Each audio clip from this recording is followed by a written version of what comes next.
The Israeli military has confirmed its recent attacks on the Yemeni port city of Hodeidah, utilizing dozens of Air Force aircraft to target power plants and a seaport. The army claims these locations are used by the Houthis to transfer Iranian weapons to the region, intensifying tensions amid the ongoing conflict. In Lebanon, Israeli strike on the southern city of Ain Delab has reportedly resulted in 24 fatalities, with 29 others wounded near Sidon, according to the Lebanese Health Ministry. In response, Hezbollah launched a rocket salvo towards northern Israel, specifically targeting Safad, marking a continuation of hostilities as the group defends Lebanon against Israeli aggression. Meanwhile, the White House national security spokesman, John Kirby, stated that an all-out war is not a viable solution for restoring safety in northern Israel. He acknowledged ongoing discussions with Israel regarding the situation in Lebanon. However, this rhetoric is juxtaposed with continued U.S. arms transfers to Israel, raising concerns about complicity in the violence affecting Gaza and Lebanon. Tragically, the Lebanese Health Ministry reported the deaths of 14 medics over 2 days due to Israeli strikes, condemning these actions as violations of international law.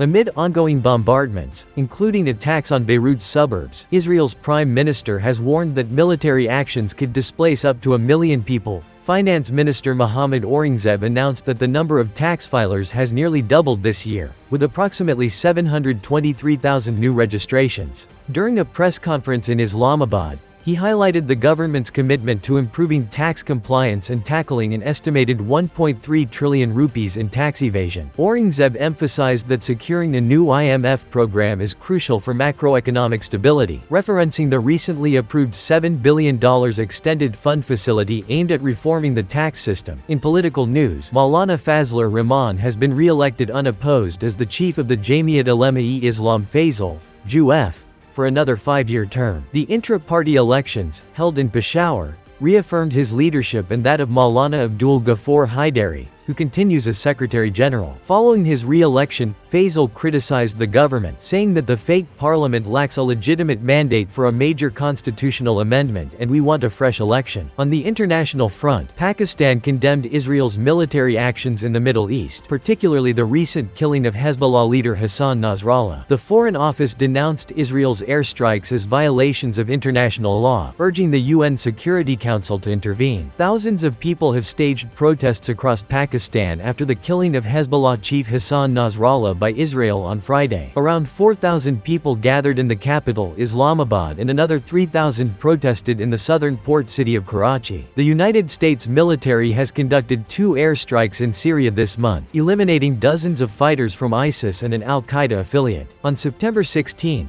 a strike on an ISIS camp resulted in at least 28 deaths, including 4 senior leaders, disrupting the group's operational capabilities. Shortly after, on September 24, another strike targeted Hurriz al-Din, killing 9 fighters, including a senior leader. This marks a sustained U.S. effort to dismantle al-Qaeda's influence in the region. Amid these military efforts, the southeastern United States is grappling with the aftermath of Hurricane Helene, which has devastated 5 states, leading to at least 63 fatalities. The hurricane, which made landfall in Florida as a Category 4 storm, caused extensive damage and left millions without power. As recovery operations begin, FEMA has issued emergency declarations for 6 states, and communities are banding together to provide shelter and essential supplies to those affected. The storm's remnants continue to threaten heavy rains in the Ohio Valley, complicating relief efforts further.